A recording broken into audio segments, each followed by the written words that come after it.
안녕하세요. 놀라운 논란의 미스터 논란입니다. 손흥민 선수가 뛰는 토트넘 소식 전해드립니다. 최근에 로메로가 굉장히 좋은 활약을 보여주고 있는데 그것이 손흥민의 영향이 있을 것이다 라는 이야기가 나와 화제가 되고 있습니다. 그 이유는 아직까지 로메로가 하나의 카드도 받지 않았기 때문인데요.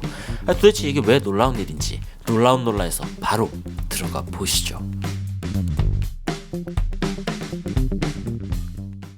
로메로는 손흥민과 굉장히 친한 선수로 알려져 있죠. 이번에 부주장이 된 선수인데 부주장답게 이 벌리전에서 확실히 멋진 모습을 보여줬습니다. 추가 시간 2분이 주어진 상황에서 이 로메로가 여기로 그대로 레이저 슈팅을 꽂아 넣는 모습을 보여주었죠.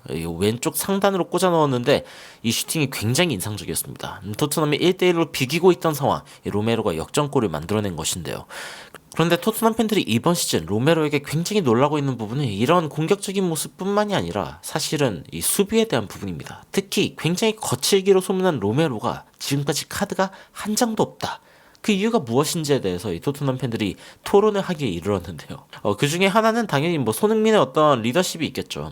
최근에 손흥민이 사르에게 영상통화를 거는 장면이 이 사르의 SNS에 올라와 화제가 되었습니다.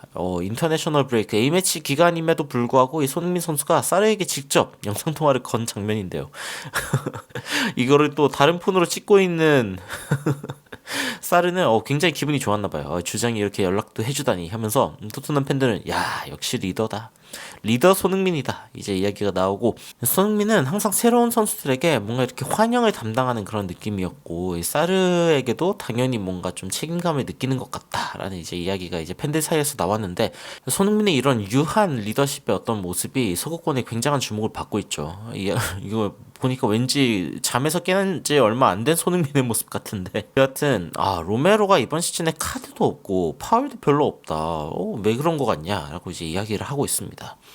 지난 시즌 로메로는 왼쪽이든 오른쪽이든 상관없이 파울을 막 하는 모습을 보여주고 상대방을 굉장히 자극하는 모습을 보여주면서 이제 필요 없는 그런 파울을 했다라는 이야기가 나오는데 이번 시즌은 완전히 다른 선수 같다라는 이야기가 나오고 있고 카드도 없고 그리고 파울도 거의 하지 않았다라는 이야기가 나오고 있죠. 그러면서 지난 시즌에 비해 완벽히 극적으로 향상된 모습을 보여준다라는 이야기가 나오고 있습니다. 그러면서 아니 왜 이렇게 달라진 선수가 된 걸까라는 이야기가 나오고 있죠. 사실 이 로메로라는 선수의 기행을 뽑자면은 이제 한두 개가 아닌데 그중 가장 큰 장면은 바로 이 쿠쿠렐라가 화냈던 이 장면입니다.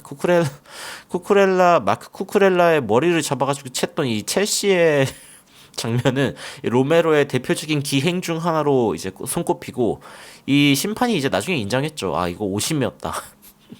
이거는 파울을 불었어야 했다. 페널티킥을 줬어야 했다라는 이야기가 나올 정도로 이제 굉장히 유명한 장면 중에 하나인데 근데 로메로가 사실 파울로 굉장히 유명한 게 지금은 이제 동료가 됐지만 과거에는 에버튼에서 뛰었던 히샬리송을 엄청나게 큰 태클로 박살낼 뻔했던 장면이 있습니다. 이 히샬리송이 날아가는 장면 보십시오. 이 로메로의 엄청나게 거친 태클. 이 두 선수는 이 경기 이후로 앙숙이다라는 이야기가 이제 언론에서도 나왔는데 이 두 선수가 나중에 이제 토트넘에서 만나서 화해하는 모습이 이제 화제가 될 정도였으니까요. 여튼 로메로의 거친 모습은 많이 알려져 있는데 이걸 통계로 보면 더 놀랍습니다. 일단 지난 시즌 로메로는 27경기에 나서서 9개의 옐로카드 그리고 하나의 경고 누적 퇴장을 받았습니다. 와우, 다이렉트 레드카드는 그래도 없었는데 그 전 시즌엔 또 8개의 옐로카드를 받았기 때문에 평균 2경기당 하나씩 3경기당 하나씩 이렇게 카드를 받는구나 라고 생각하면 될 정도로 굉장히 카드를 자주 받았죠. 그런데 이런 카드를 수집하는 모습은 사실 세리에 이때도 똑같았습니다. 그러니까 30경기에 10개의 카드, 30경기에 13개의 카드, 그리고 경고 누적 퇴장, 27경기에 10개의 옐로 카드, 하나의 경고 누적 퇴장, 그리고 하나의 다이렉트 퇴장까지. 여튼 세리에에서도 이러한 기록은 계속 이어졌고 어떻게 보면은 예전엔 더 심했죠. 예, 더 심했어요. 3번당 1번 골이 아니라 그 이상으로 뭔가 빈번한 카드를 수집하는 모습을 보였고 88경기 중에 33경기를 엄청나죠. 엄청난 숫자입니다. 그런데 이런 로메로가 달라졌습니다. 없어요 지금까지. 물론 4경기밖에 안 했습니다. 그래서 속단하기는 이르지만 그래도 파울도 많이 줄어들었다라고 하는 게 이제 팬들의 의견이고 왜 그럴까에 대한 의견들이 이제 나온 건데 토트넘 팬들은 일단 시스템이 바뀌었다. 그래서 상대방의 어떤 압박을 많이 받지 않는 그런 상황이 된 것 같고, 그런 상황에서 이제 뭔가 태클을 하는 상황들이 좀 줄어든 것 같다. 그리고 좀 이제 실력 있는 센터백 그리고 골키퍼와 함께 하다 보니까 조금 더 이제 그런 상황들이 줄어든 거 아니냐라는 얘기가 나오죠. 뭐 리더십을 맡은 것도 큰 역할인 것 같다라는 이야기가 나오고 있습니다. 이제 부주장을 맡게 되었기 때문에 예전처럼 책임감 없는 모습을 보여줄 수 없다 이거죠. 자리가 사람을 만든다라는 이야기인데, 이 바이스 캡틴을 맡는 거, 부주장을 맡는 건 안제 포스테코글루 감독이 굉장히 현명한 선택이었다라는 이야기가 나오면서 더 많은 책임감을 주니까 지금까지 뭔가 조금 더 좋은 경기력으로 반영된 것 같다. 라는 이야기가 나오고 있습니다. 지속적으로 이제 주장하겠다라는 이야기하고 있죠. 근데 운일 수도 있다. 실제로 로메로가 카드를 받을 뻔한 장면들이 몇 번 있었기 때문에 약간의 행운도 따라준 거는 맞는 것 같다라는 생각이 들고, 예전에는 수비를 혼자 다 해야 했기 때문에 훨씬 더 적극적이어야 했던 것 같다. 근데 반더벤까지 이제 있는 상황이기 때문에 그래도 뭔가 심리적인 안정감이 생긴 것 같다. 그리고 바이스 캡틴이 된 거, 부주장이 된 게 훨씬 더 성숙하게 맞는 것 같다. 뭐 이런 이야기들이 나오고 있죠.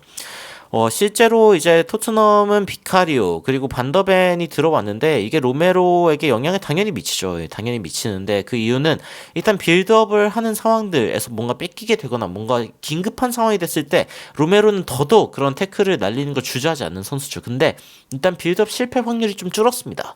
비카리오도 발밑이 좀 부드러운 선수고 반더벤도 괜찮게 빌드업을 하는 모습을 보여주면서 토트넘에서는 이제 위기 상황이 확실히 많이 줄어들었습니다. 그런 부분들이 이제 토트넘에 영향을 미치고 있다라고 이제 이야기를 할 수 있고, 로메로도 이제 그런 부분에서 이 파울을 좀 덜 범하는 선수가 됐다라는 이야기를 할 수 있겠죠.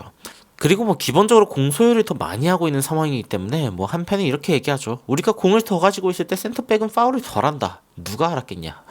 약간 반어법으로 이야기를 하는 건데, 여튼 토트넘이 이제 훨씬 공을 많이 가지고 있는 상황이기 때문에 그런 문제적인 상황에 처할 확률이 줄어들었다라는 이야기를 하고 있는 거죠.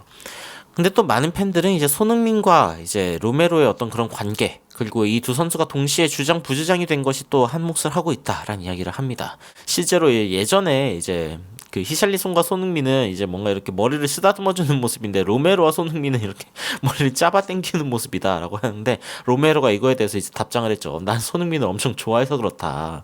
나 손흥민 엄청 사랑한다. 이런 식으로 이야기를 했는데, 로메로가 예전에 또 그런 얘기를 했어요. 예전에 경기가 끝나고 로메로가 아들과 함께 있을 때 손흥민이랑 함께 이렇게 있는 비디오가 있었는데, 로메로가 그 장면에 대해 삶이 나에게 준 가장 아름다운 선물이었다. 야, 진짜 이거 거의 뭐 시적인데요. 굉장히 시적인 표현인데 바로 이 장면입니다. 로메로의 아이와 이제 손흥민이 함께 있는 모습인데, 이 장면을 두고 로메로가 이제 그런 얘기를 했습니다. 그리고 이제 손흥민이 지난 시즌에 이제 월드컵 전에 로메로한테 야, 너희 팀 우승할 거다라고 막 이야기를 했었다고, 로메로가 막 손흥민한테 고마움을 그렇게 표현하기도 했었죠. 로메로가 손흥민이랑 굉장히 친한 만큼 이 손흥민의 굉장히 유한 리더십의 어떤 영향들도 굉장히 많이 받았을 것이다 라는 분석이 지속적으로 나오고 있습니다. 그리고 그러한 부분들이 지금까지 안정적으로 이 토트넘의 수비를 책임지는 로메로의 모습을 끌어냈다는 평가가 나오고 있는 것이죠. 남아있는 시즌에도 이 로메로가 이렇게 안정적인 활약을 지속적으로 보여주면서 이 토트넘의 뒷문을 확실하게 단속해주는 모습을 보여줬으면 좋겠습니다. 그리고 제발 부상은 당하지 않아줬으면 좋겠습니다. 다행히 포스테코글루 감독이 이 자리에 다이어는 절대 뛸 일이 없다라고 확실하게 이야기를 했어요. 새로 영입한 19살의 애슐리 필립스가 차라리 그 자리를 채울 것이다 라고 이제 이미 공식적으로 선언한 상황이기 때문에 그래도 불안감은 줄었지만, 어린 수비수 필립스의 기량을 아직 확인하지 못한 상황이기 때문에 뭐 아직은 그래도 로메로와 반더벤 이 듀오가 확실하게 이번 시즌을 좀 캐리해줬으면 좋겠다라는 생각이 드는데요. 그리고 이 센터백 포지션 같은 경우에는 원래 시즌 내내 그렇게 변화가 많이 없는 그런 포지션 중에 하나이기도 하죠.